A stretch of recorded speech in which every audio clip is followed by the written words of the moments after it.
আজকে আলোচনা করব পলিটিক্যাল সায়েন্সের একটা বিশেষ টপিক, নারীবাদের প্রথম তরঙ্গ, যেটা কিনা 1830 থেকে 1920 সাল পর্যন্ত ছিল।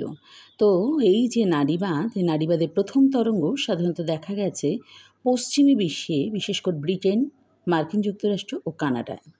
পাশ্চাত্যে প্রথম নারীদের অবস্থা বা মর্যাদা বিষয়ে সচেতনতা আসতে কিন্তু দেখা যায়, কিন্তু 19 শতকের মাঝামাঝি 1920-র দশক পর্যন্ত এই প্রথম তরঙ্গ বিদ্যমান। সপ্তদশ শতকে প্রথম ব্রিটিশ নারীবাদী হিসাবে গণ্য হন মেরি অ্যাস্টেল।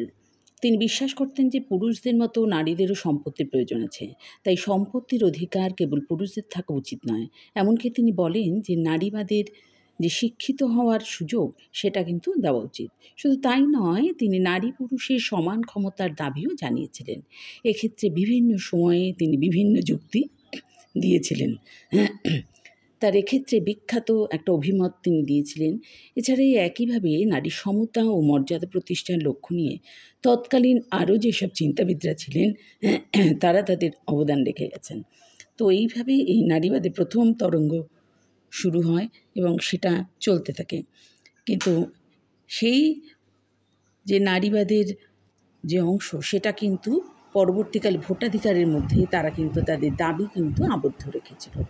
এইভাবেই চলতে থাকে। তারপর 19 শতকের মধ্যভাগে এই নারীবাদী আন্দোলন বেশ সংগঠিত হয়েছিল। এই সময় ভোটাধিকারটা সম্প্রসারণ নীতির পরিপ্রেক্ষিতে নারীর ভোটাধিকার বিষয়ক আন্দোলন জোরদার হয়ে ওঠে। শুধু ভোটাধিকার নয়, একই সঙ্গে রয়েছে মূলত পুরুষদের সম আইনি ও রাজনৈতিক অধিকার প্রতিষ্ঠার দাবি। শিক্ষা ও কর্মক্ষেত্রে প্রবেশাধিকার, সম্পত্তির আইনগত অধিকার, বিবাহ এবং সন্তান প্রজনন ও প্রতিপালন এবং বিবাহ বিচ্ছেদের অধিকার ইত্যাদি বিষয়কে ভিত্তি করে নারীবাদের প্রথম তরঙ্গের কিন্তু উদ্ভব ঘটে। আর এই দাবিগুলোই অবশ্য ফার্স্ট ওয়েভ ফেমিনিজমের দাবি হিসাবে চিহ্নিত হয়। এইভাবে পুরো এই নারীবাদটাকে প্রথম তরঙ্গ হিসাবে আমরা আলোচনা করতে পারি। এছাড়াও প্রথম তরঙ্গের বিষয় হিসাবে এই যে বিষয়গুলো, যে সমাজে নারীর ভোটাধিকার প্রতিষ্ঠা নিয়ে একাধারে পৃথক মতাদর্শের প্রবক্তা ফ্রেডারিক এঙ্গেলসের ভূমিকাও কিন্তু খুব গুরুত্বপূর্ণ ছিল। তার বিখ্যাত গ্রন্থ অর্থাৎ বিখ্যাত দি origin of the family, private property and the state, এই গ্রন্থগুলোতে সমাজে ব্যক্তিগত সম্পত্তি ও শ্রেণীভিত্তিক সমাজের উদ্ভবের সাথে সাথে কীভাবে নারীরা শোষিত পীড়িত হয় সেই দিকটাও কিন্তু তুলে ধরার চেষ্টা করেন। এইভাবে এই নারীবাদের প্রথম তরঙ্গ কিন্তু আলোচনা করা যেতে পারে।